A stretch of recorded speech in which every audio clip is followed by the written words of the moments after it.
Bitcoin has lost more than 50% of its value, off its high of $126,210.50 on October 6, 2025, and it currently trades around $62,570.78 as of Thursday, July 11, 2026.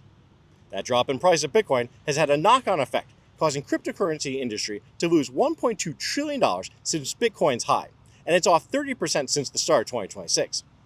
Overall, the market is down more than 6% since President Donald Trump took office, campaigning on the promise of clarifying cryptocurrency laws and regulations.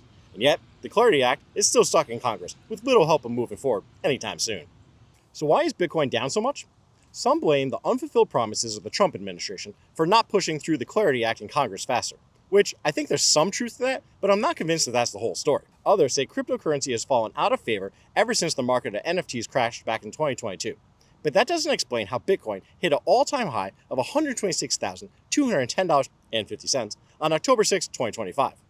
What I think's really caused Bitcoin to go down is a rotation out of crypto in favor of AI tech stocks.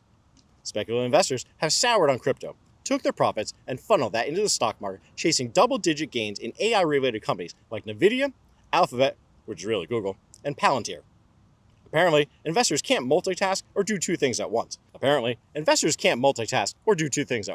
So it's out with Bitcoin and in with AI-related stock trading. My guess is that by the end of the summer, we'll see a pullback in the stock market. The Clarity Act will finally pass in Congress, and President Donald Trump will sign it into law. And investors will then begin rotating back into crypto and start snapping up Bitcoin, driving it to a new time high before the end of 2026. What do you think? Let me know down in the comments if you think investors have soured on Bitcoin, and if you think that they'll come back in droves by the end of 2026 to send Bitcoin to a new all-time high.